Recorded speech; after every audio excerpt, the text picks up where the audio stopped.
Halo, selamat sore teman-teman. Selamat datang dan selamat bergabung.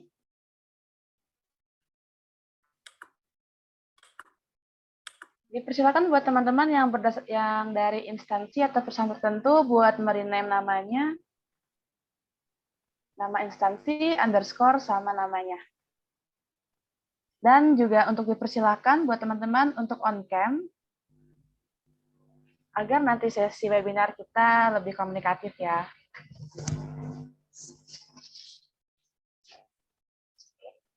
Sambil untuk menunggu teman-teman yang lain, kita akan mulai nanti jam 4 lewat lebih 5. Dan nanti boleh ya diajakin buat teman-teman sekarang untuk dapat segera bergabung karena sesi webinar kita akan segera kita mulai. Oke.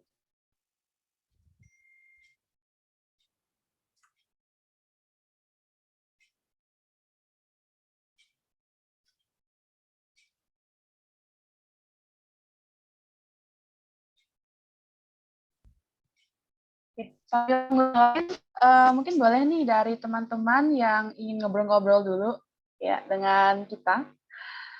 Nanti biar lebih kenalan, nanti perkenalkan dulu ya. Saya Ega Oktaviani dari Legalku. Nah, di sini ada beberapa teman-teman yang datang ya dari beberapa daerah mungkin.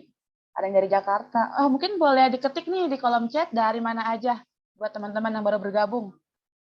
Apakah ada yang dari luar Jawa? Boleh diketik di kolom chat ya, biar kita sapa-sapa dulu nih dari mana aja. Oke, ada yang dari Jakarta. Ada Mas Alex dari Bogor. Oh, dari Padang. Wah, jauh ya. Mbak Paradina dari Padang. Keren. Kira-kira ini tahu webinar ini dari mana ya? Pasti banyak ya, dari sosial media, dari WhatsApp, Instagram. Dari mana aja nih? Ada yang dari Kalimantan nggak ya? Jauh. Nah, dari Papua barangkali. Oke, semangat ya teman-teman buat kita menimba ilmu di sore hari ini, karena pastinya ada dua speaker yang sangat kece, yang ahli di bidangnya, untuk menyampaikan materi. Tentang apa sih ya? Sekitar 2 menit lagi akan kita mulai. Ada yang dari Jatiwaringin. Siap, Pak Ardito. So guys, don't forget to take your notes karena akan kita mulai dan jangan lupa untuk mencatat hal-hal penting apa saja yang akan kita sampaikan. Oke, 1 menit lagi. Boleh dipanggil dong teman-temannya. Ayo kita ikutan. Keren banget nih materinya untuk hari ini. Segera dapat bergabung.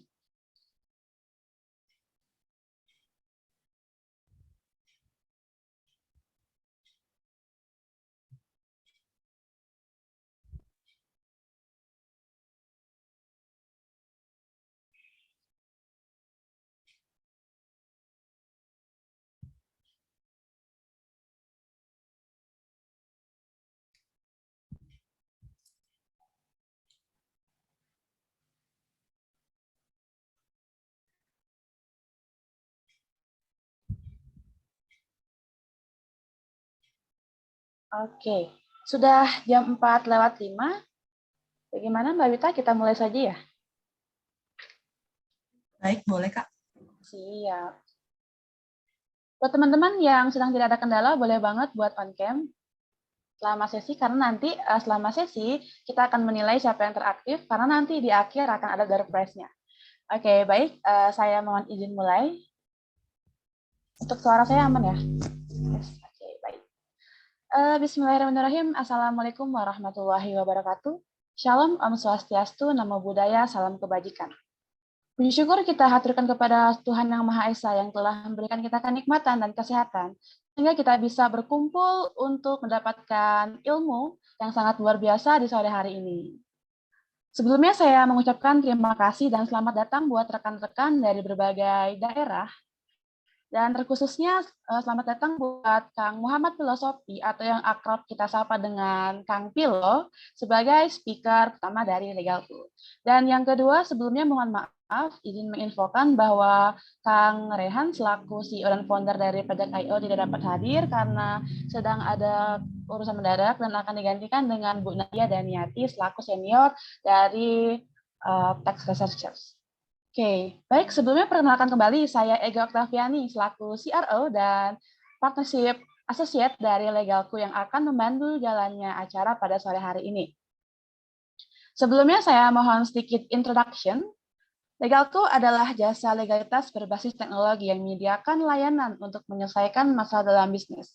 Dengan tagline kita yaitu Legalku, Your Preferred Legal Partner. Sore hari ini Legalku bersama dengan Pajak.io mengadakan webinar dengan tema pentingnya legalitas dan pajak untuk kemajuan bisnis.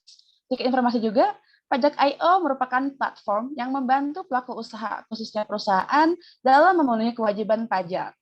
Pajak.io juga menyediakan fitur yang telah terintegrasi karena bisa mengurus semua kebutuhan pajak dan juga pastinya aman karena merupakan mitra resmi dari Ditjen Pajak itu sendiri.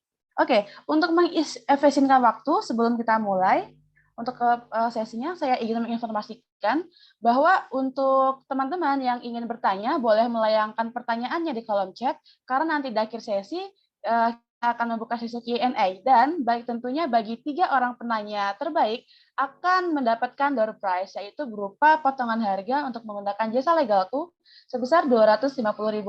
Nanti akan kita umumkan di akhir sesi.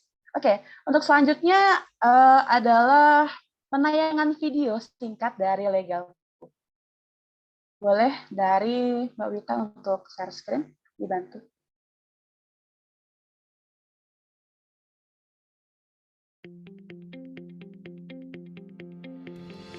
Calling all entrepreneurs, teruntuk kamu yang bingung ngurusin legalitas bisnis, kamu berada di tempat yang tepat. Karena Legalku siap memberikan kamu berbagai macam jasa layanan hukum yang terjamin dan berkualitas. Mulai dari pendirian PT, pengurusan perizinan, pendaftaran merek, sampai drafting and review agreement pun bisa loh. Untuk informasi lebih lanjut, yuk kunjungi website kami di www.legalku.com/legalpeace.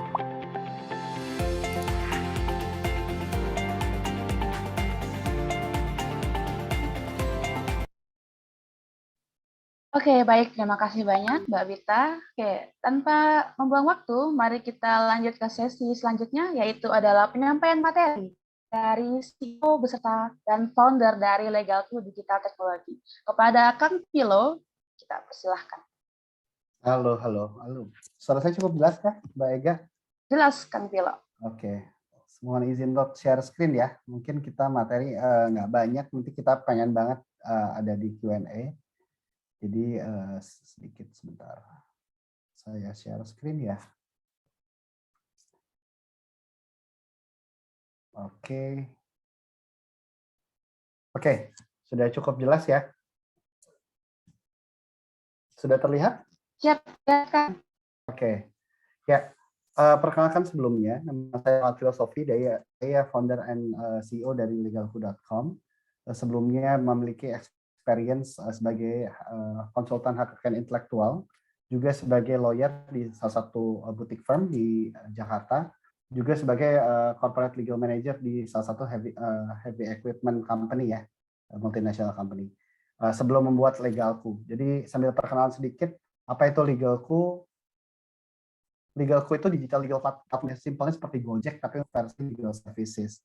Kita punya 3 fitur. Legal Biz itu untuk pendaftaran PT, merek dan lain-lain ya, terutama terkait on demand. Ada juga Legal Doc dan Legal Sign, ini terkait dokumen generator. Jadi teman-teman yang pengen buat dokumen secara mudah ya, dokumen perjanjian, surat menyurat, bisa pakai Legal Doc, Legal Sign untuk tanda tangan digital.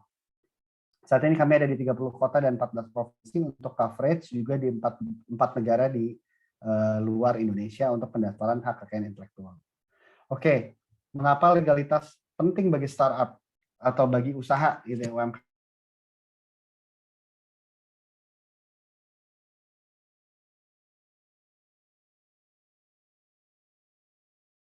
Ya, ada yang bisa bantu nggak? Penting nggak? Dari chatnya ya, silahkan teman-teman. Penting nggak sih?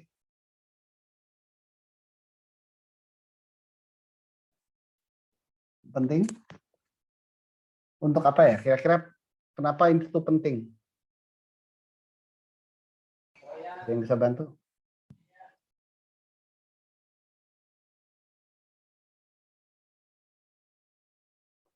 Oke, untuk identitas, betul. Salah satunya untuk identitas ya. Selain itu ada lagi nggak? Ada resiko nggak sih kita punya usaha gitu ya? Atau biasanya apa aja sih yang terjadi di dunia usaha gitu? Salah satunya untuk identitas, ada lagi kah yang bisa bantu saya?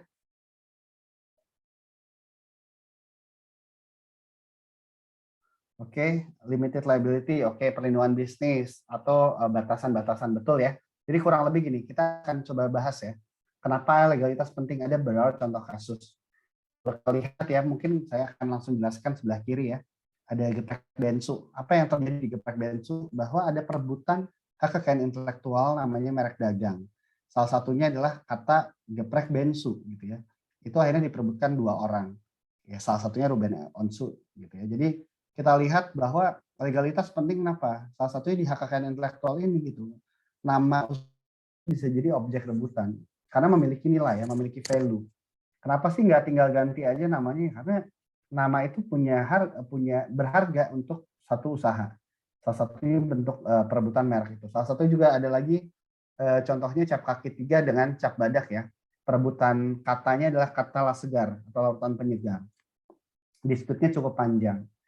Lalu kalau kita lihat deh soal legalitas lagi yang paling kanan, Sariwangi, ada yang bisa bantu nggak? Sariwangi itu kan infonya Sariwangi sudah bankrupt ya. Tapi kenapa masih ada produknya di pasaran? Ada yang bisa bantu saya nggak? Kenapa Sariwangi masih ada di pasaran?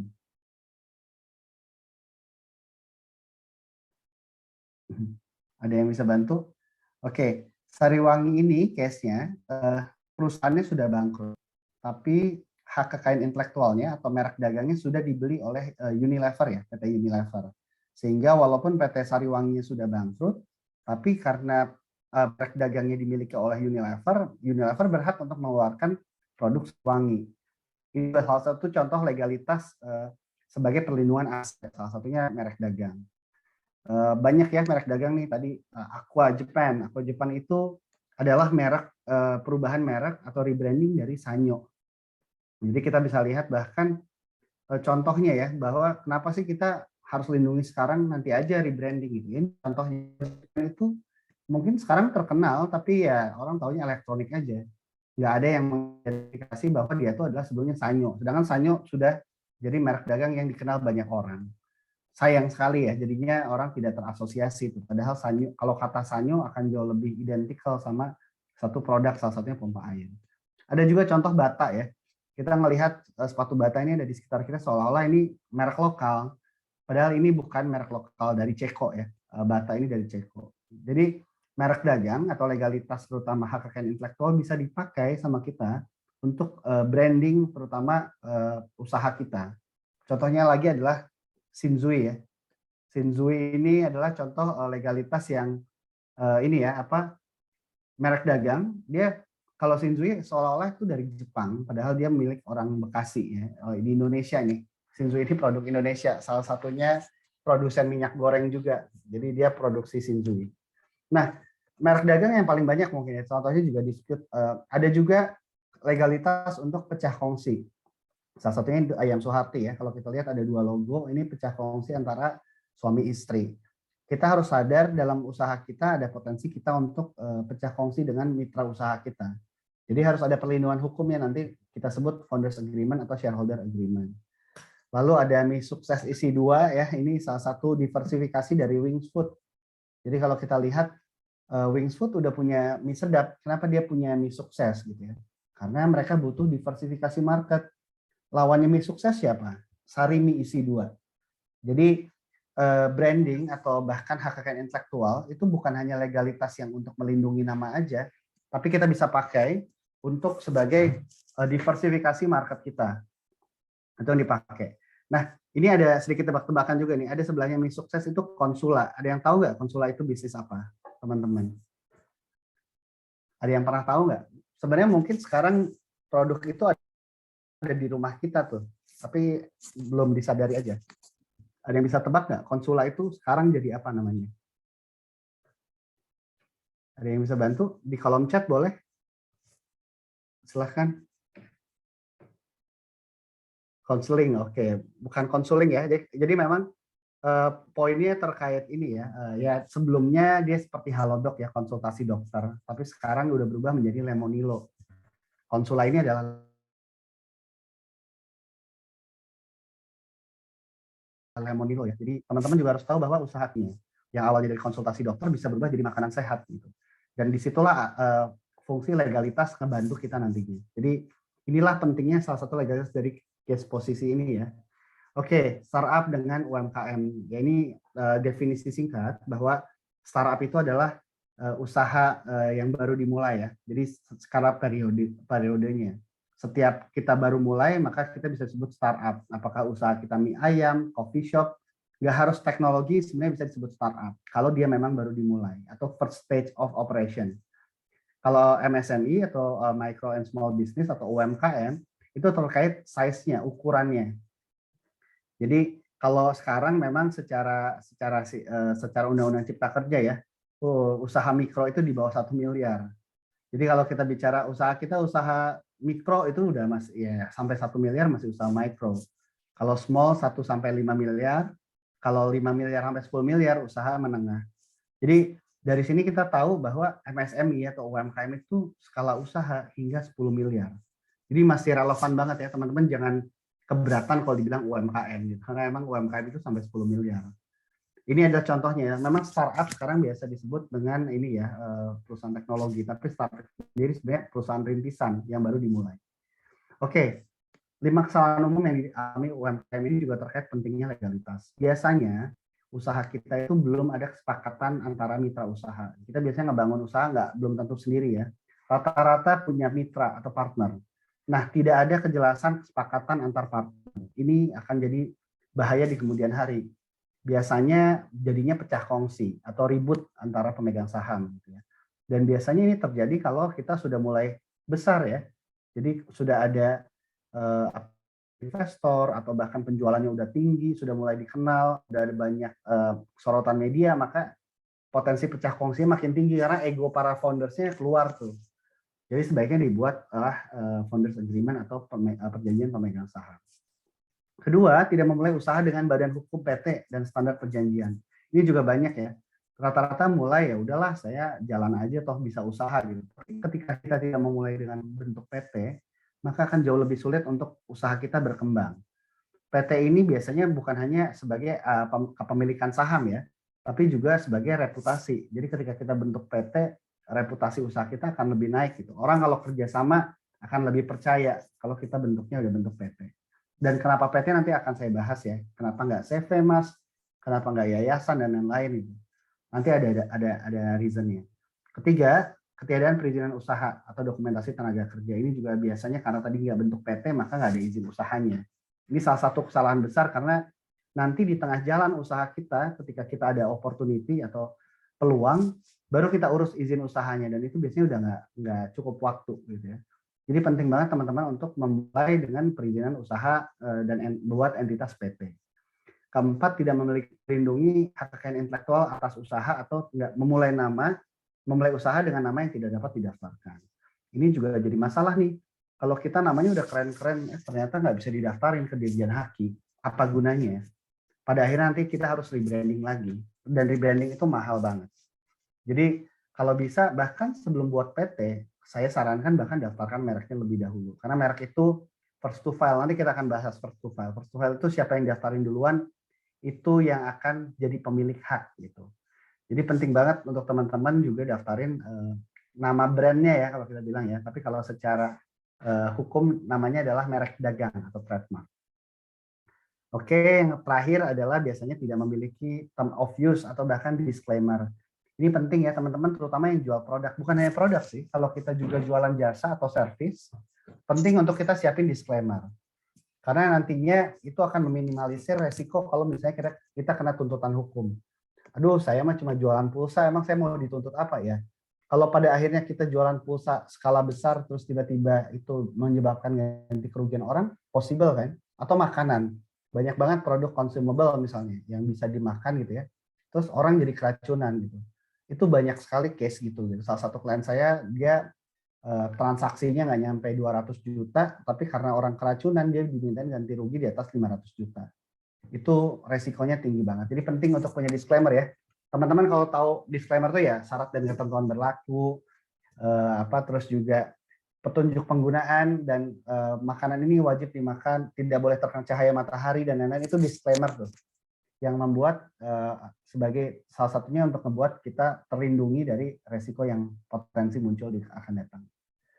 Oke, saya akan buat lebih singkat ya, takutnya nanti kita waktunya nggak cukup. Macam-macam badan hukum ada banyak ya. Ya tadi kita sudah sebutin ada PT, ada CV, Kommanditaire Fellowship, ada yayasan dan koperasi. Yang paling ideal memang teman-teman sebagai pelaku usaha untuk buat PT. Sekarang ada juga namanya PT perorangan ya, jauh lebih ringkas dan murah. Ada yayasan itu khusus untuk hal keagamaan, pendidikan, dan sosial ya. Teman-teman yang usahanya biasanya juga minta dana hibah ke pemerintah dan lain-lain itu cocok untuk dapetin untuk buat dengan versi yayasan. Tapi tetap disarankan sebenarnya bentuknya PT. Karena PT punya saham, jadi jauh lebih sustain di kemudian hari. Ada juga koperasi ini ya crowdfunding ya, jadi bahasanya jauh lebih banyak orang. Dan dia tidak ada sistemnya kepemilikan, jadi sistemnya yang ada hanya pengurus koperasi dan anggota koperasi. Gitu. Kenapa tidak CV? Ini biasanya banyak ditanyakan gitu ya. CV itu secara kategori dia bukan badan hukum, dia badan usaha. Dulunya memang tidak didaftarkan ya di Kemenkumham. Sekarang pun dicatatkan saja ya. Kalau didaftarkan bedanya bisa ditolak kalau sama. Kalau dicatatkan tidak ada penolakan gitu ya. Pengesahannya kalau PT tentunya Kemenkumham, jadi lebih legit gitu. Nama PT itu hanya ada satu di Indonesia. Jadi lebih legit gitu ya. Kalau kita buat PT itu ya udah nggak akan ada PT yang sama namanya gitu. Dan yang paling penting PT memiliki namanya saham.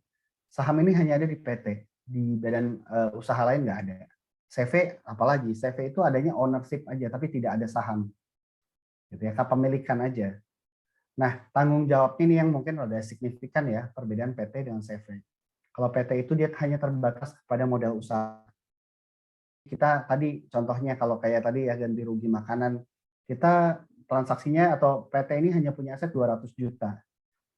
Terus ketika kita diminta ganti rugi 500 juta, ya udah. Karena aset PT-nya cuma 200 juta, maka 200 juta aja yang diambil. Sisanya udah angus, nggak perlu kita ganti. Tapi kalau CV beda, karena dia tidak terbatas, dia bisa kena ke harta pribadi si pemilik. Misalnya tadi kasus yang sama ya, 200 jutanya diambil dari CV-nya. Masih ada sisa 300 juta, maka 300 juta sisanya itu akan dikejar dari aset pemilik. Apakah mobil pemilik, apakah rumahnya pemilik, dan lain-lain. Jadi secara resiko CV ini tidak cukup baik lah untuk sebagai ideal entitas usaha kita. Nah sekarang ada namanya PT perorangan. Ini bisa dimulai dengan satu orang aja. Jadi lebih mudah dan murah ya. Teman-teman bisa coba nih, terutama untuk yang baru punya PT pertama gitu. Kalau udah punya PT pun nggak ada salahnya untuk coba PT perorangan. Karena ini juga salah satu fasilitas dari negara. Prosesnya sebenarnya simpel ya, bisa dilakukan secara online. Cuman harus sabar karena surat pernyataan dan formnya itu banyak banget. Tapi bisa dicoba lewat ini, Ditjana Aku online. Ada caranya, nanti sertifikatnya atau PT-nya diterbitkannya bentuknya seperti ini. Hanya memang kalau kita tahu kita bakal ada kesulitan. Nah, kalau emang kesulitan bisa tanyain ke konsultan. Di situ biasanya fungsi konsultan ada. Oke, berarti kalau kita udah bentuk badan usaha, maka kita akan dapetin apa aja. Pertama ada akta pendirian ya. Nah, ini khusus untuk PT biasa. Akta pendirian dari notaris. Kalau PT perorangan, dia hanya dapat dari pengesahan dari Kemenkumham. Setelah itu akan terbit apa namanya NPWP perusahaan. Setiap usaha yang baru terbit akan keluar NPWP itu.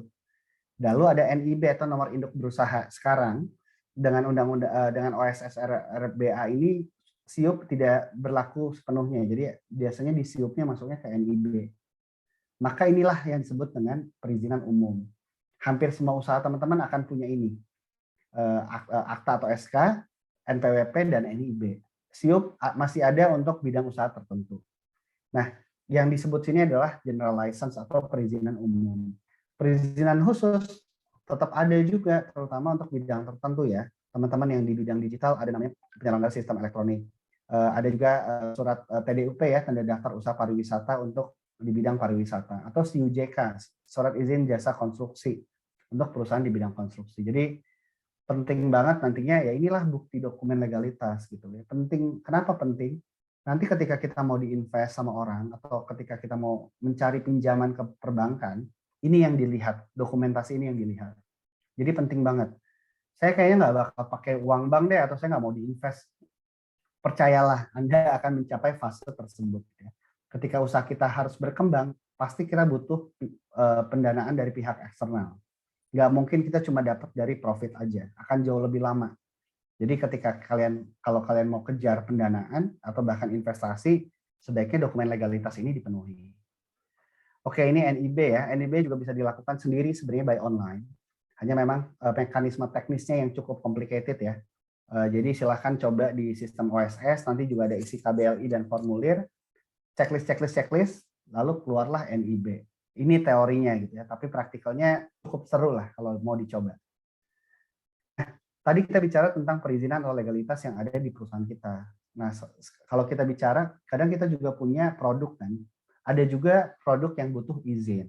Salah satunya ya makanan minuman ya, ada sertifikat produksi pangan industri rumah tangga atau SPP IRP. Ada juga sertifikasi halal dari MUI, sekarang udah berubah ya, bukan MUI. Dan BPOM untuk makanan minuman, terutama untuk yang mudah rusak ya, yang ada komposisi susu, daging-dagingan dan lain-lain.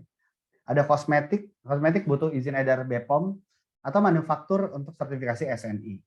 Jadi bedanya dengan yang tadi, perizinan yang tadi kan adanya di perusahaan ya. Kalau izin ini melekatnya atau nempelnya ada di produk kita.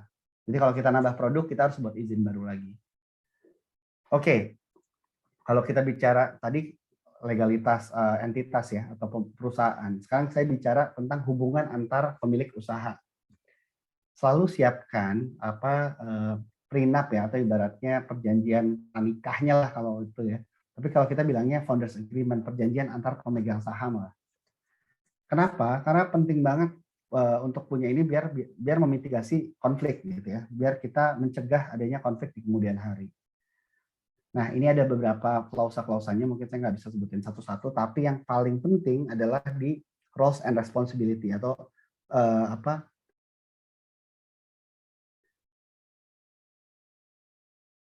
kewenangan dan tanggung jawab. Itu penting banget. Karena biasanya di sini mulai banyak tadi ya, tumpang jawabnya, jadinya pemegang saham yang lain protes. Lalu yang penting lagi adalah exit of founder atau keluarnya pemegang saham. Di sini harus diatur gimana mekanisme keluarnya. Apakah wajib ditawarkan lebih dulu ke pihak internal, atau dia boleh mencari pihak ketiga lain untuk masuk jadi pemegang saham. Jadi teman-teman harus punya ini ya, ini disarankan untuk memitigasi resiko kita ribut di internal. Karena ribut internal ini penting banget ya. Damage-nya tuh gede, biasanya suka ini ya, ada yang akhirnya rebutan hak kekayaan intelektual atau merek dagangnya rebutan, ada yang rebutan karyawan dan lain-lain. Jadi penting banget untuk kita buat checklist atau kita buat founders agreement di usaha kita. Oke, simple, hak kekayaan intelektual. Nah, ini yang orang banyak bilangnya paten. Salah satu legalitas yang pasti ada di semua usaha ya. Oke, ini aja contohnya satu produk. Satu produk ini punya banyak hak kekayaan intelektual. Teman-teman mungkin taunya paten. Padahal paten hanya salah satunya ya. Yang paling relevan adalah biasanya, apalagi teknologi itu ada copyright atau hak cipta. Itu bentuknya software. Ada juga industrial design di sini atau desain industri ya, bentuknya desain produk yang bisa diproduksi secara massal. Juga banyak ada ya, terutama merek dagang. Merek dagang di sini salah satunya adalah logo Apple itu ya, itu adalah merek dagang dari Apple. Ada juga kata iPhone adalah merek dagang dari produk teleponnya milik Apple. Jadi satu produk aja punya banyak hak kekayaan intelektual. Kita akan mungkin langsung ke ini yang 4 besar lah. Sorry ini rada buram ya kayaknya. Hak cipta itu pemiliknya cipta. Sistemnya biasanya mengcover apa aja, karya seni, karya fotografi, kesusastraan, dan software. Proteksinya gimana? Ya kalau hak cipta itu cukup di-declare aja sebenarnya. Tapi untuk program komputer dia harus didaftarkan juga sih. Ini khusus untuk karya seni dan lain-lain cukup di-declare. Perlindungannya 70 tahun setelah pencipta meninggal. Jadi penciptanya meninggal dulu, masih ada 70 tahun untuk ahli waris mendapatkan kompensasi atau ini ya, hak atas ciptaan tersebut. Ini untuk selain software komputer ya, software komputer 50 tahun sejak dicatatkan. Lalu ada paten nih, banyak orang tahu paten itu bersifat penemuan, biasanya penemuan bersifat teknologi ya, electrical, mechanical, dan obat-obatan. Sistem bisnis saya bagus nih Pak, metode bisnis saya mau saya patenkan, nggak bisa. Metode bisnis itu tidak bisa dipatenkan. Dan itu bukan salah satu hak kekayaan intelektual ya. Proteksinya sama seperti desain industri, dia adalah konstitutif atau harus didaftarkan ke Kementerian Hukum dan HAM. Untuk jangka waktunya 20 tahun untuk paten biasa, 10 tahun untuk paten sederhana.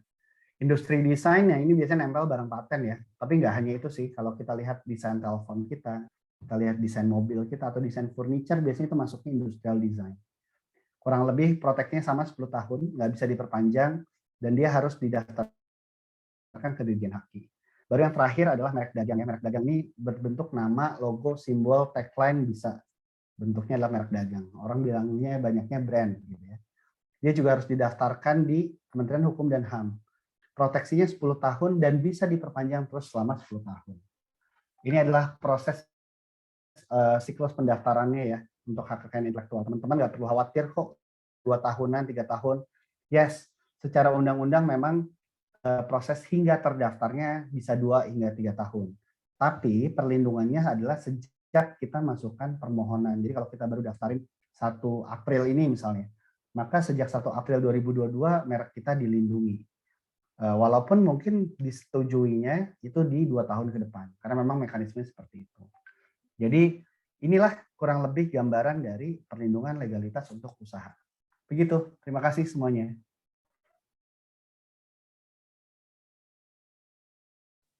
Oke, baik. Terima kasih banyak Kang yang telah menyampaikan materi yang luar biasa. Oke, biar teman-teman yang punya pertanyaan boleh di-hold dulu. Nanti setelah pembicaraan yang kedua, kita akan buka sesi Q&A. Boleh dilayangkan pertanyaannya di kolom chat. Baik, siap.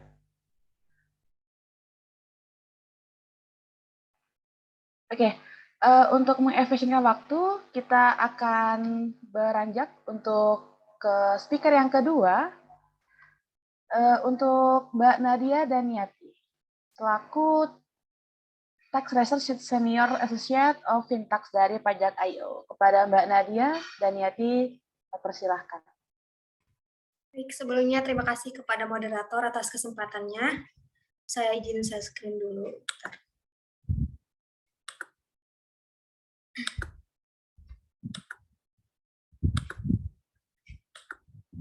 Oke, pada webinar kali ini kita membahas tentang pentingnya legalitas dan pajak untuk kemajuan usaha. Kan sudah dijelasin ya tentang pentingnya legalitas sama Mas Vilo. Nah, sekarang bagian saya yang akan menjelaskan tentang pentingnya pajak untuk kemajuan usaha teman-teman. Oke. Sebelumnya perkenalkan dulu, saya Nadia Daniati mewakili Pajak.io, menggantikan Mas Rehan di sini. Sebelumnya pada tahun 2020 saya pernah menjadi tax staff di BNNCO Consulting, di konsultan pajak. Terus sekarang dari tahun 2021 saya menjadi Tech Researcher Senior Associate di Fintax. Oke. Nah, langsung saja ke pembahasan.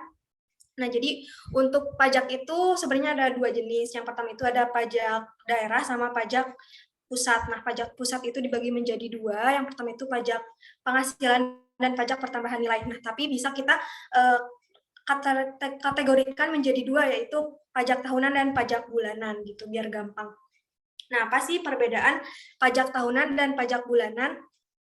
Oke, jadi pajak bulanan dan pajak tahunan ini pajak pusat ya.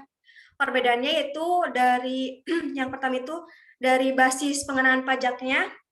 Nah, kalau pajak tahunan itu dari laba rugi atau dari omset gitu, dari omset teman-teman dalam 1 tahun gitu. Nah, kalau pajak bulanan itu dasar pengenaannya itu tergantung dari transaksi yang teman-teman lakukan gitu. Ada yang berupa cicilan pajak untuk tahun selanjutnya gitu. Jadi tergantung transaksi gitu. Terus sifatnya itu self assessment system, jadi kita yang ngurus gitu, bukan kantor pajaknya yang langsung nentuin. Nah, sama untuk pajak bulanan juga Nah, tapi bedanya kalau pajak bulanan itu dari lawan transaksi gitu yang memotong pajaknya kita gitu. Terus yang ketiga yaitu SPT itu kalau misalkan pajak tahunan dilaporkannya itu setahun sekali. Sedangkan kalau pajak bulanan itu sesuai namanya itu dilaporkannya setiap bulan. Nah, untuk deadline pelaporannya kalau untuk pajak tahunan itu untuk badan itu 30 April, tapi kalau untuk orang pribadi itu 31 Maret. Kemudian untuk pajak bulanan itu beda-beda ya, ada yang tanggal 10, ada yang tanggal 15 itu untuk pembayarannya. Terus ada yang akhir bulan gitu, tergantung jenis pajaknya juga gitu. Karena untuk pajak bulanan ini beda-beda juga, ada PPh 21, PPh 22, 23, 24, terus ada PPN juga gitu sih. Oke, langsung saja. Sebentar. Nah, di sini ada contoh perhitungan pajak tahunan ya.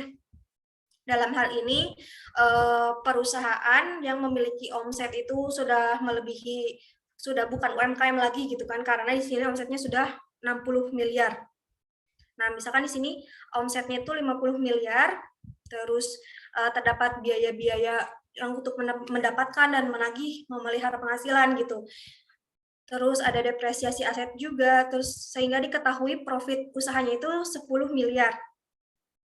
Terus asumsinya si perusahaan juga mempunyai penghasilan lain-lain sebesar 2 miliar, kemudian ada beban lain-lain juga 1 miliar gitu. Nah, untuk angka-angka yang ada di sini itu bisa teman-teman dapatkan dari laporan laba rugi teman-teman gitu.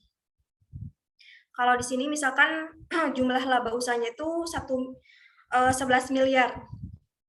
Terus ada tahun kemarin itu ada kerugian sebesar 5 miliar.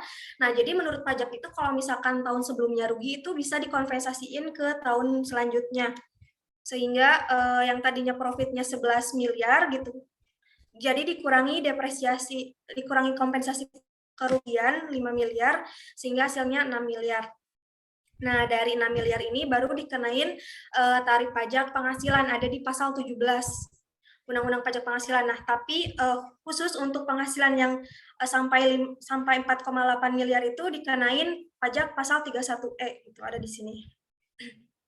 Mungkin teman-teman bisa lihat ya cara ngitungnya ini kayak progresif gitu dikaliin. Nah, di sini tuh setelah diketahui pajaknya karena udah dikali-kaliin tarif, terus di sini tuh misalnya ada PPh yang dipotong pihak lain kayak misalkan melakukan transaksi sama misalkan PTA melakukan transaksi dengan PTB terus dipotong pajak sama PTB. Nah, jadi si PTA ini memperoleh bukti potong, jadi di bukti potong itu tuh bisa dijadiin kredit pajak di SPT tahunan PTA gitu. Kayak di sini misalnya 200 juta. Terus di sini contohnya ada PPh cicilan. PPh cicilan ini PPh pasal 25. Itu bisa mengurangi pajak yang terutang juga. Sehingga di sini ditotalkan kredit pajaknya itu 700 juta. Nah, setelah itu baru dikurangi yang tadi jumlah pajak yang terutang itu kan 770. Dikurangi kredit pajak sehingga didapatkan hasil 70 juta gitu. Itu pajak yang terutang setiap tahunnya gitu. Nah, tadi kan ini khusus perhitungan buat wajib pajak yang sudah bukan UMKM lagi gitu. Nah, ini ada jadi pemerintah itu memberikan keringanan bagi UMKM yang omsetnya itu masih di bawah 4,8 miliar dalam 1 tahun. Ini khusus untuk PT. Jadi tarifnya itu 0,5% dari omset per bulan. Jadi bukan dari penghasilan neto gitu. Kayak ini kan dasar pengenannya dari penghasilan neto. Nah, sedangkan kalau untuk UMKM ini dasar pengenannya itu dari omset. Ini misalnya kayak gini. Misalnya di bulan Januari omsetnya sekitar 85 juta, tinggal dikali tarif 0,5%. Nah, ini harus teman-teman bayar setiap bulan gitu. Itu sih. Khusus UMKM. Oke, tadi kan pajak tahunan ya. Sekarang saya mau ngebahas pajak bulanan. Jadi pajak bulanan itu banyak jenisnya. Ini yang pertama itu pasal 21 atau 26. Jadi PP pasal 21 ini pajak yang dikenakan terhadap pajak orang pribadi atas penghasilan yang terkait dengan pekerjaan, jasa, dan kegiatan. Kayak misalkan teman-teman kerja di perusahaan. Nah, itu sama perusahaan teman-teman itu dipotong PPh pasal 21. kalau PPh pasal 26 itu kalau misalkan teman-teman berasal dari luar negeri gitu atau wajib pajak luar negeri gitu, ada bekerja di Indonesia, makanya dipotong PPh pasal 26 gitu. Tapi kurang lebih teknisnya sama dengan PPh pasal 20 gitu sih. Terus untuk objeknya itu penghasilan yang berbentuk gaji, upah, honorarium, tunjangan, pensiun, atau pembayaran apapun yang berbentuk penghasilan gitu. Dan yang memotong pajaknya itu dari perusahaan. Itu sih. Selanjutnya bentar. Nah, untuk tarif PPh 21 ini tarif progresif sama dengan tarif PPh orang pribadi ya, dan ini tarif yang baru yang mulai berlaku di tahun ini. Jadi pengenaan tarifnya itu tergantung lapisan kena pajaknya itu ada di tahap mana gitu. Kalau misalkan sampai 60 itu kena tarif 5%, yang ini 60 sampai 250 kena 15% dan seterusnya gitu. Bisa teman-teman lihat di sini. Nah, ini contoh perhitungannya, misalkan karyawan A bekerja di PT ABC gitu, terus memiliki gaji pokoknya itu 50 juta dalam 1 bulan, ditambah tunjangan 5 juta, dan ada iuran BPJS juga, kayak JKK, JKM, ditambahin juga, nah sehingga dapat totalnya itu 60. Terus setelah ditotalkan, kita juga ada biaya pengurang, jadi di PPh 21 itu ada biaya pengurang berupa biaya jabatan sama iuran pensiun dan JHT yang dibayar karyawan. Nah ini misalkan kalau untuk menghitung biaya jabatan ini 5% dari penghasilan bruto gitu, tapi maksimal itu 500.000. Ini misalkan karena udah batas maksimal jadinya 500.000 di sini. Terus di sini misalnya iuran pensiunnya itu 2.500.000 gitu. Lalu dikurangi yang tadi 60 dikurangin ini dikurangin 3 juta ya, sehingga mendapatkan hasil 57 juta.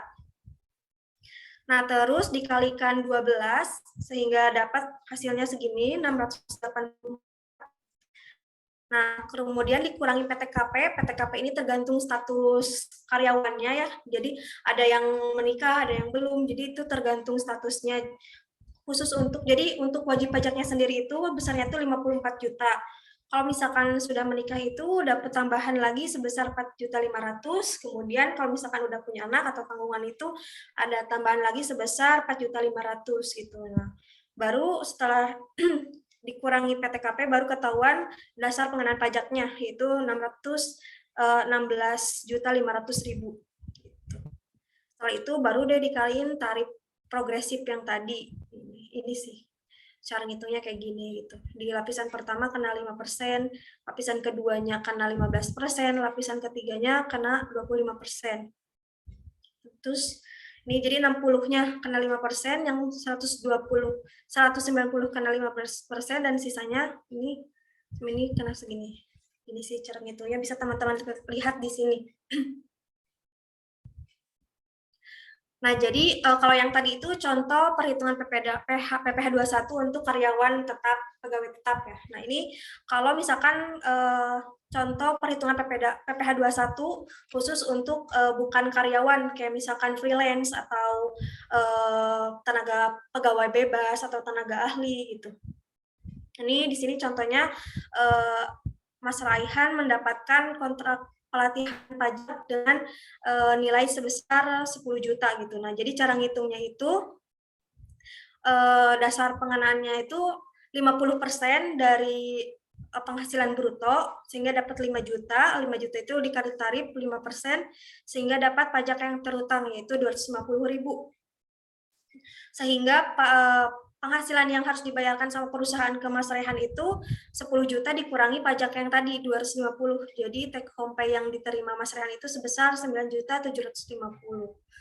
Gitu sih cara ngitung PPh 21. Nah, ini teman-teman harus perhatiin banget ya terhadap PPh 21, karena kalau misalkan teman-teman nggak lapor, itu nanti si petugas pajak itu bisa nge-track dari laporan keuangan yang teman-teman laporin di SPT tahunan. Karena kan di situ ada biaya ya, ada biaya-biaya yang dilaporin kayak biaya gaji gitu. Nah, itu tuh nanti si kantor pajak tuh bakal nyamain angkanya biaya gaji yang ada di laporan keuangan sama yang ada di PPh 21 gitu, udah sama atau belum, udah balance atau belum angkanya gitu. Makanya kalau misalkan nanti nggak balance, bisa diperiksa sama kantor pajaknya gitu. Nah, terus buat teman-teman yang misalkan nggak lapor dan bahkan nggak bayar, PPh 21 ini bakal dikenain sanksi ya tiap bulannya itu 100.000. Jadi per SPT-nya itu 100.000 gitu. Makanya kan ada 12 bulan ya, jadi total itu 1.200.000 gitu. Lumayan besar. Terus kalau misalkan ya lanjut ke PPh selanjutnya yang pajak bulanan. Jadi ada PPh potong pungut. Di sini ada PPh pasal 23. PPh pasal 23 itu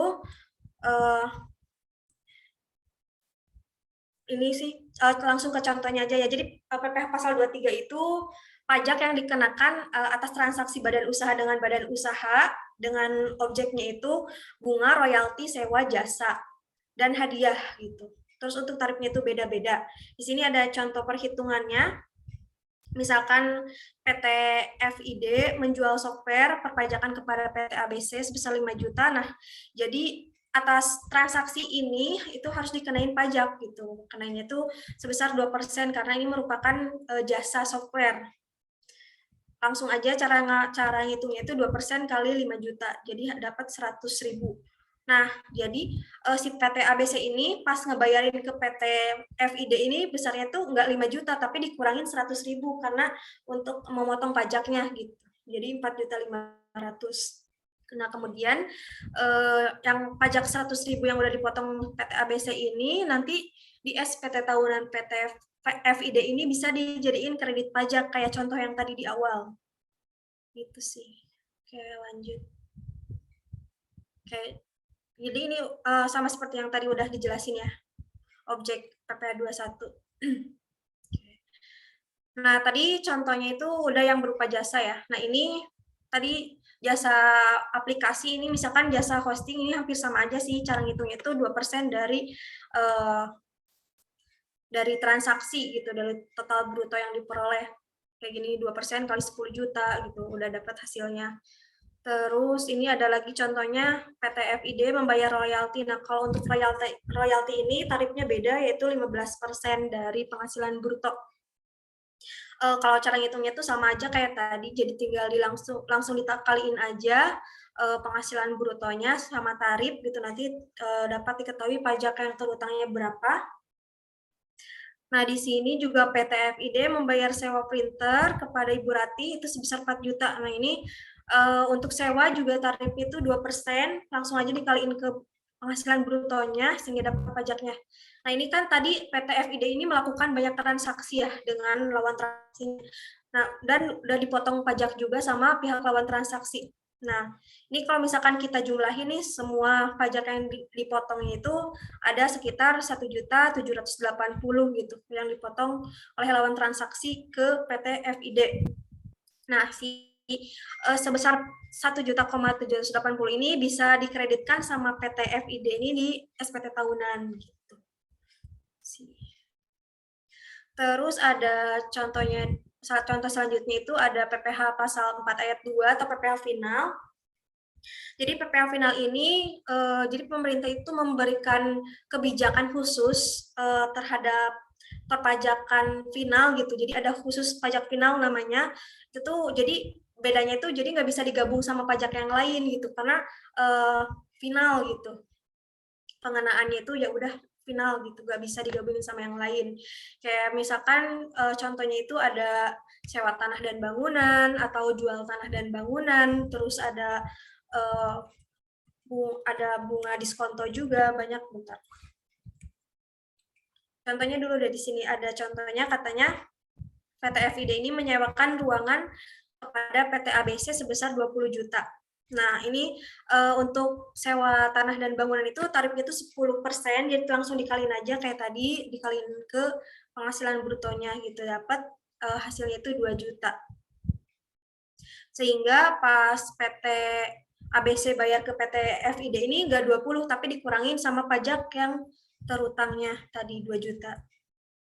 gitu. Terus untuk pajak yang 2 juta ini nggak bisa dikreditin di SPT tahunan karena bersifat final, tapi perlu dilaporin juga itu. Nanti di SPT tahunan itu ada khusus jenis pajak-pajak yang dikenakan final gitu.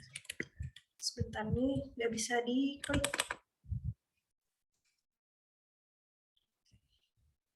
Nah, ini jenis-jenis PPh pasal 4 ayat 2, ini tadi.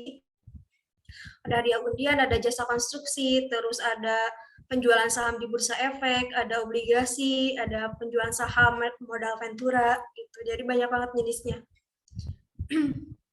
Nah, untuk PPh Food ini juga wajib banget sama teman-teman dibayar dan dilapor karena ini tuh bakal dilihat lagi sama kantor pajaknya itu bakal disamain dengan laporan keuangannya gitu yang teman-teman lapor di SPT tahunan. Jadi kan nanti pas di laporan keuangan itu ada pengeluaran kayak misalkan biaya sewa atau beban sewa gitu. Nah, ini tuh sama si kantor pajak tuh bakal dicek gitu. Ini tuh sewa apa? Kayak misalkan kalau misalkan sewa tanah dan bangunan kena PPh final udah dipotong belum PPh finalnya gitu. Terus atau misalkan dia sewa kayak tadi sewa software itu kan kena PPh 23. Terus nanti si kantor pajak itu bakal ngecek PPh 23-nya udah dibayar atau belum. Nah, jangan sampai nanti ketahuan sama kantor pajaknya, terus karena kita nggak lapor, nanti bisa-bisa si kantor pajak itu bakal ngitungin pajaknya langsung ke kita gitu dengan jumlah yang besar gitu, sesuai perhitungan mereka gitu.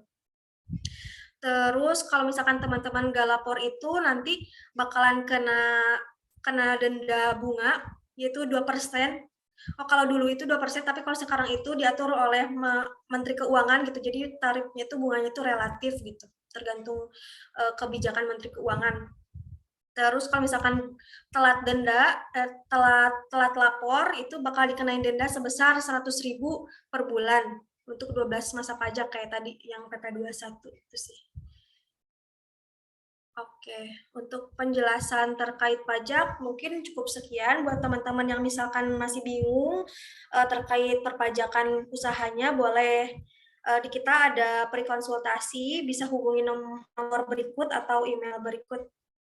Mungkin dari saya sekian, saya kembalikan lagi kepada moderator. Baik, terima kasih banyak Bu Nadia. Nah, seperti itu rekan-rekan untuk terkait materi kita di sore hari ini, Wak. Luar biasa banget ya. Dan mangga buat teman-teman yang memiliki pertanyaan, boleh raise hand atau di kolom chat. Nah, saya mungkin mohon izin ya sedikit menyimpulkan dari dua materi tadi mengenai legalitas dan juga pajak. Nah, untuk yang pertama, apa saja sih yang harus diperhatikan bagi pelaku usaha? Pastinya usaha agar dapat diakui sebagai pelaku usaha formal dan juga bisa meningkatkan juga dari segi pendapatan karena bisa scale up. Dan kedua adalah perizinan agar memiliki legalitas dan mendapatkan izin usaha atas usaha yang dijalani dan pastinya aman. Lalu selanjutnya adalah hak atas kekayaan intelektual atau merek dagang karena bisa dianggap sebagai aset kalau mereka besar usahanya. Selanjutnya adalah kesepakatan para pendiri, tujuannya adalah untuk menghindari perpecahan antar pendiri. Dan untuk terkait pajak itu ada dua, yaitu adalah pajak tahunan dan juga ada pajak bulanan.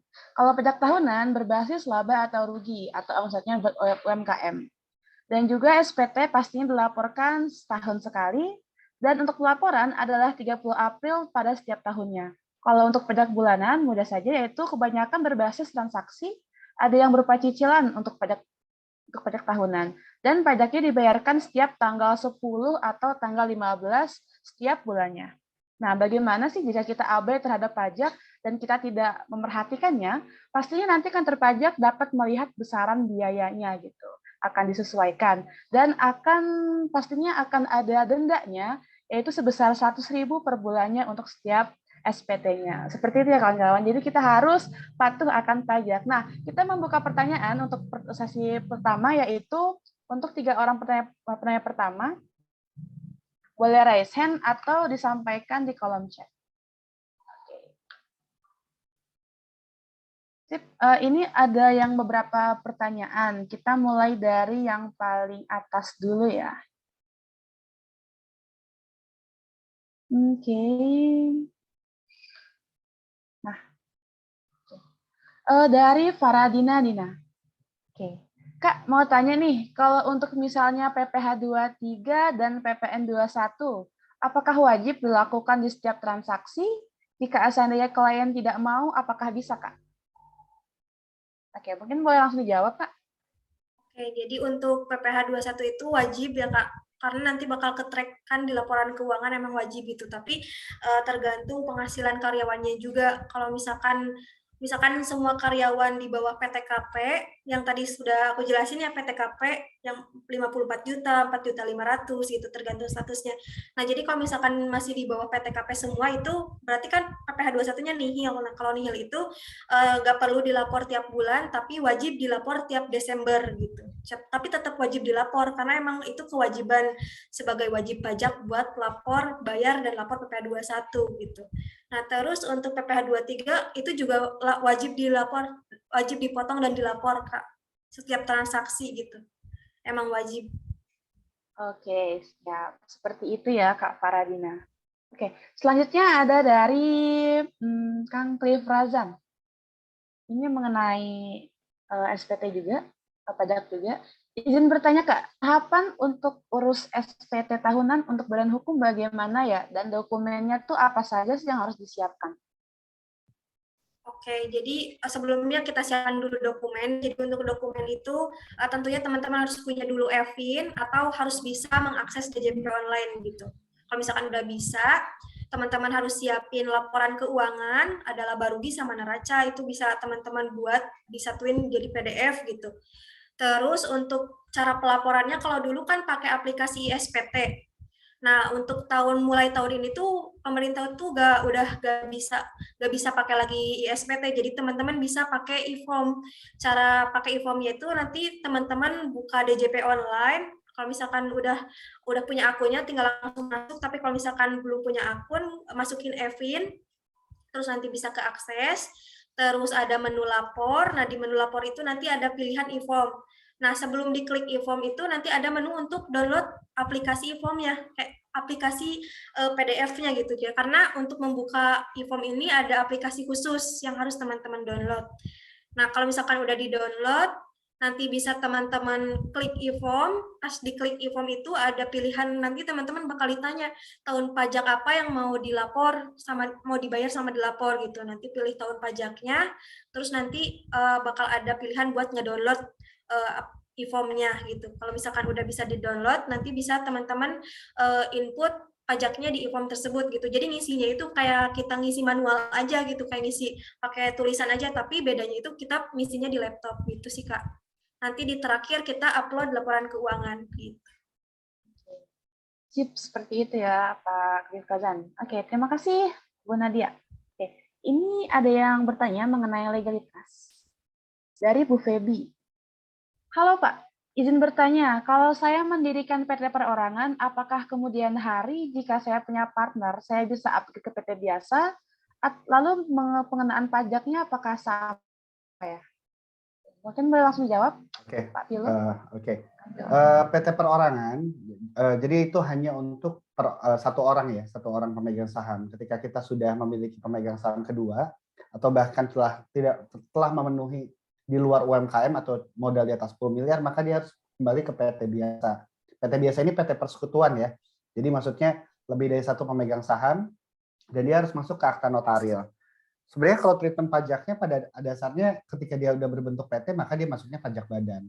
Jadi dia tetap di pajak badan sih, tidak ada perubahan walaupun dia PT perorangan atau ke PT biasa, ya dia tetap di pajak badan. Jadi tidak merubah nomor NPWP-nya walaupun dia berubah dari PT perorangan ke PT biasa. Kurang lebih seperti itu. Oke, baik, seperti itu ya. Oke, selanjutnya nih Pak, mungkin terkait juga legalitas dari PT nih, dari Cliff Razan juga. Untuk pajak PMA, apakah ada perbedaan dengan pajak PMDN? Nah, itu dia. Kang Pilo, mungkin? Ya. Oke, untuk treatment pajaknya ya, yang saya tahu sih tidak ada pembedaan ya, terutama lebih ke ininya aja nanti, penghitungannya. Tapi kewajiban kalau PMA dan PMDN itu perbedaannya hanya di kewajiban BKPM-nya. Tapi kalau secara treatment pajak saya belum melihat ada perbedaan. Mungkin nanti bisa ditambahkan oleh Mbak Nadia ya, kalau secara PT PMA. Tapi kalau secara kewajiban lain ada, tapi itu kewajiban perizinan terutama pelaporan kepada BKPM. BKPM itu terkait penanaman modal asing ya. Jadi itu aja. Kalau secara pajak setahu saya perbedaan itu hanya ya tadi ya, apakah dia individu atau badan gitu. Badan pun nanti sebenarnya kategorinya beda lagi, lebih ke PKP atau non PKP gitu ya. Tapi kalau misalnya ini sih setahu saya, as far as I know sih nggak ada perbedaan untuk PMA dan PMDN status pajaknya ya. Izin menambahkan, ya sih. Silakan. Ya, tadi yang sudah dikatakan Mas Bilo itu udah betul, jadi sama saja ya. Cuman bedanya tuh kalau misalkan wajib pajak itu dalam negeri atau luar negeri, nah itu beda karena formulir yang harus diisinya juga beda gitu. Kalau misalkan asing itu dia ada SPT dolar, tapi kalau yang wajib pajak dalam negeri itu SPT biasa gitu. 1771 gitu sih. Oke, baik. Terima kasih, Bu Nadia. Selanjutnya nih, kita padatkan dulu sebelum kita akhiri ya, teman-teman. Dari Bu Fardina Dina, saya ingin mendaftarkan merek dagang saya. Nah, apakah ada pajak tahunan yang harus kita bayarkan? Mungkin boleh Bu Nadia. Kalau boleh tahu jenis NPWP-nya itu apa? Apakah orang pribadi atau badan gitu? Ada ketentuan baru khusus UMKM. Kalau untuk misalkan perorangan dan juga badan itu perbedaannya gimana ya? Nah, jadi kalau untuk orang pribadi itu baru punya kewajiban bayar pajak itu kalau misalkan omsetnya sudah melebihi 500 juta dalam 1 tahun, Kak. Jadi kalau misalkan masih di bawah 500 ya udah dibiarin aja gitu pajaknya, nggak perlu diapa-apain gitu. Kecuali nanti kalau misalkan udah 500, udah ke 500 ke atas baru harus bayar pajak. Pajaknya tuh pajak UMKM 0,5% dari omset per bulan. Nah, tapi kalau misalkan daftarnya pakai NPWP badan, nah itu tetap harus dibayar pajak UMKM setiap bulan dari omset per bulan 0,5% gitu. Baik, terima kasih Bu Nadia. Cukup menjawab ya rekan-rekan. Ini ada dari Sri Sulastri. Izin bertanya, jika kita lupa memotong PPh 23 untuk ke vendor, itu gimana ya Kak ya? Dan ada kemungkinan vendor melaporkan dan bayar sendiri untuk pemotongan PPh 23-nya. Boleh langsung jawab Bu Nadia.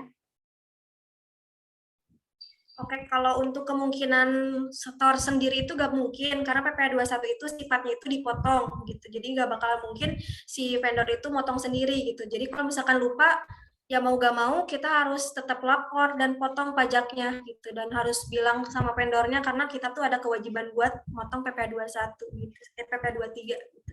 Itu Kak. Maka buat rekan-rekan kita masih punya beberapa waktu, kita sampai jam 5.15 nih, masih panjang nih waktunya. Boleh diraih atau dilontarkan pertanyaannya ke kolom chat mengenai legalitas atau mengenai perpajakan. Ini sudah terjawab semua ya? Yang ingin bertanya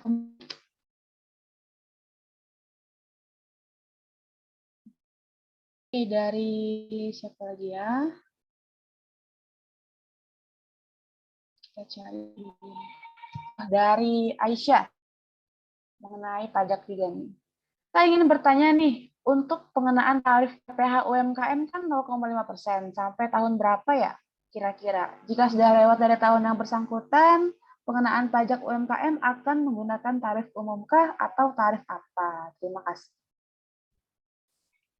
Oke, ini langsung saya jawab aja. Jadi untuk UMKM ini ada batasan waktunya. Jadi teman-teman itu nggak bisa selamanya pakai ketentuan pajak UMKM gitu. Terus waktunya itu tergantung badan usaha teman-teman, apakah PT, orang pribadi gitu. Kalau misalkan orang pribadi itu jangka waktunya 7 tahun. 7 tahun dari sejak didirikan atau dari 2018. Nah, tapi kalau misalkan CV itu 3 tahun, CV itu 4 tahun, maaf CV 4 tahun, terus PP itu 3 tahun gitu sih. Dihitungnya tuh dari kapan daftar, atau kalau misalkan udah terdaftar dari zaman dulu, atau misalkan udah dulu, dihitungnya tuh dari tahun 2018 gitu. Oke, baik. Terima kasih ya Bu Nadia ya. Cukup menjawab ya Mbak Aisyah, Bu Aisyah. Ada lagi kah yang ingin bertanya, teman-teman? Kita masih punya waktunya hingga 5.15. Atau boleh langsung di raise hand untuk yang ingin bertanya.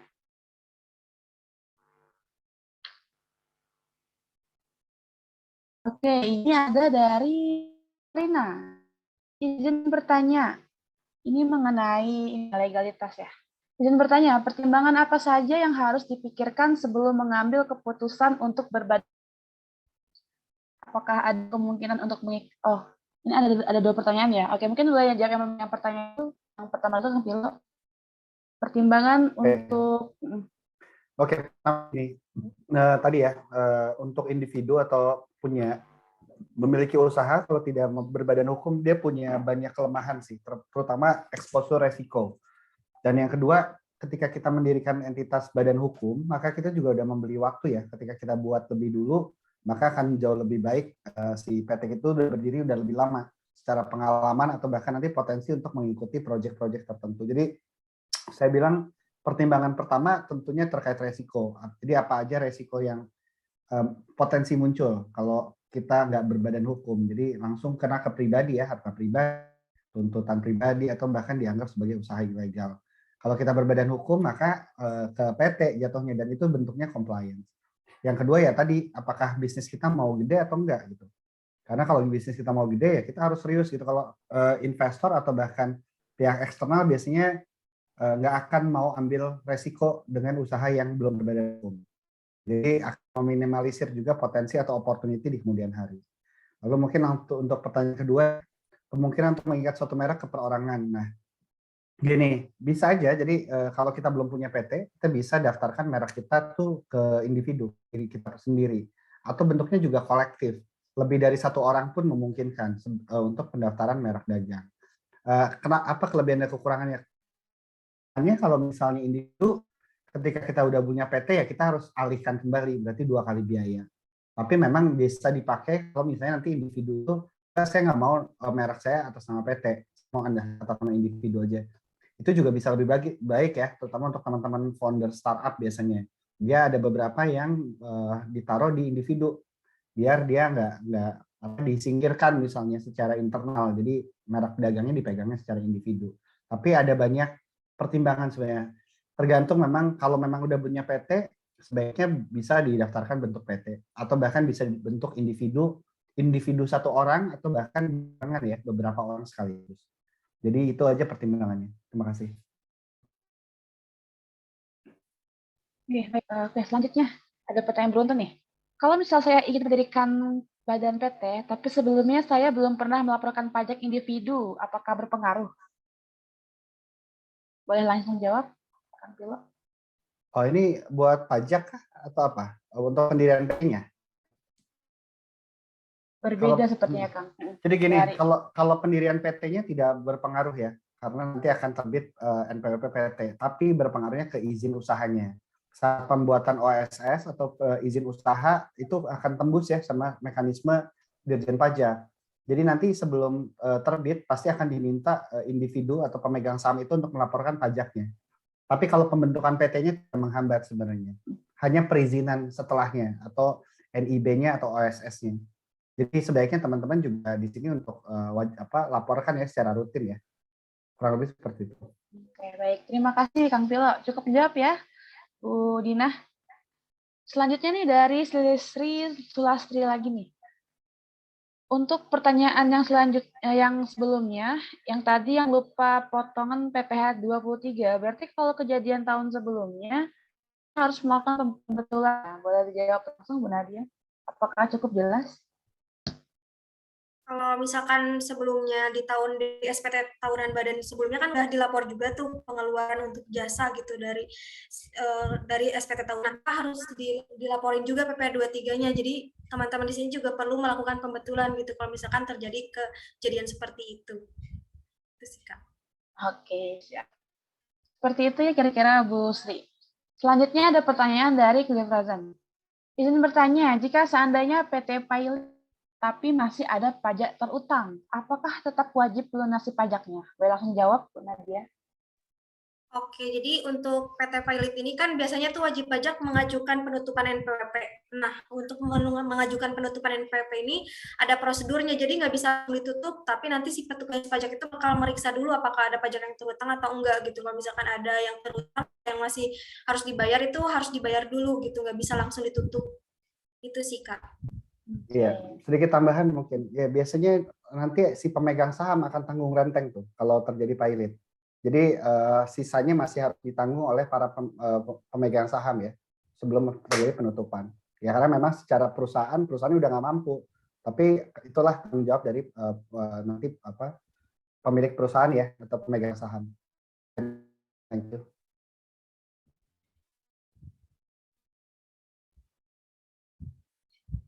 Oke, baik. Oke, sebelum kita tutup sesi sore hari ini, apakah ada yang ingin bertanya kembali? Oke, Mungkin aku izin ngasih statement closing kali ya, Kak. boleh. Buat teman-teman mungkin yang bingung gitu tentang perpajakan, karena kan di sini juga waktunya terbatas, teman-teman bisa hubungi nomor yang ada tadi di PPT atau yang ada di ini yang ada di chat itu ada ini karena di chat itu ada gratis konsultasi gitu buat teman-teman yang kebingungan tentang pajak gitu sih Kak. Terima kasih. Oke, baik. Siap. Terima kasih Bu Nadia. Ya, jadi bagi teman-teman yang ingin konsultasi mengenai pajak, boleh menghubungi dari saya ulangi di 0817 421 995, atau bagi teman-teman yang ingin mendiskusikan mengenai legalitas usahanya, seperti merek, hak merek, atau PT, CV, boleh menghubungi dengan Ega, dengan saya pribadi di 0812, kan boleh dicatat ya, 68218648. Gratis konsultasi pastinya. Oke, baik. Terima kasih banyak ya. Sip. Akhir kata, apakah sebelumnya ada yang ingin bertanya kembali? Tidak ada ya. Dan terima kasih banyak buat rekan-rekan. Sebagai biar afdol nih, biar enakan ya. Istilahnya tuh ya. Kita bisa ambil sesi untuk tag foto sebelum kita akhiri. Buat rekan-rekan, jika tidak memiliki kendala, boleh di-on-cam kameranya, karena kita akan mengambil sesi dokumentasi. Sekitar 1 menit aja. Oke. Mungkin boleh dibuka kameranya.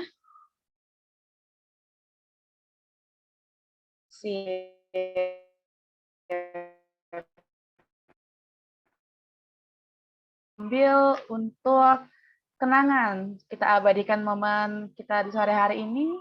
Oke. Boleh dibuka Mbak Astari, Liv Razan, Bintang, Katarina, Mas Aldi, Mbak Putri, Pari Ardito, Bu Andi, Intan Kumar, Bu Sri Swasti, Putri Vintax Shinta, Paradina Dina, Muhammad Ali, dan Gilang Budaya.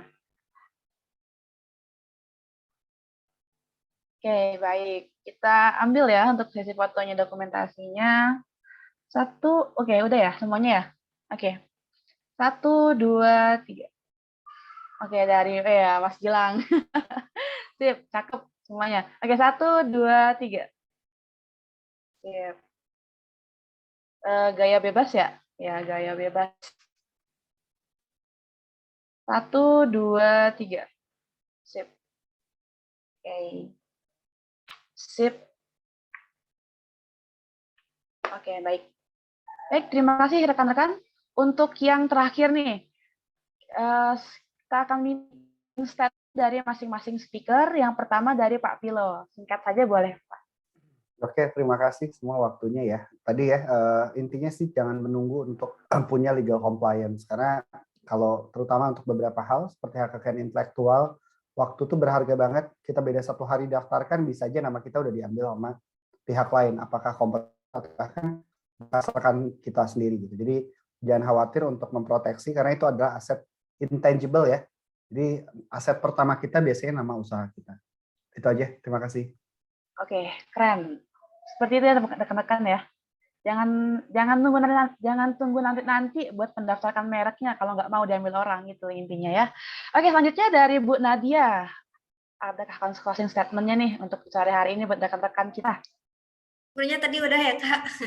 Oh iya benar, oke. Mantap, ada lagi nggak? Oke, Udah, udah ya, jangan oke, lupa ya sip. teman-teman lapor pajaknya daripada nanti tiba-tiba kita dapat surat cinta dari DJP dan kita Oh, lihat nilainya sangat besar gitu gak bisa bayar, daripada nanti kayak gitu mendingan diantisipasi dari sekarang dengan membayar pajak gitu. benar banget ya. Iya, Bukti terus jangan lupa cintanya. kalau misalnya, ya Kak. Ya sebenarnya serem juga nih dapat surat cinta, apalagi cinta sangat besar ya Bu Nadia ya. Oke, aduh. Oke, sekian karena tidak terasa ya teman-teman kita di penghujung acara. Saya ucapkan terima kasih banyak buat teman-teman yang dari berbagai daerah yang telah meluangkan waktunya untuk pastinya menghadiri acara di sore hari ini dan pastinya dapat mendapatkan banyak insight mengenai legalitas dan juga pajaknya. Oke, baik. Saya akhiri. Saya Egi Oktaviani. Mohon maaf bila ada kesalahan dari akhir hingga awal.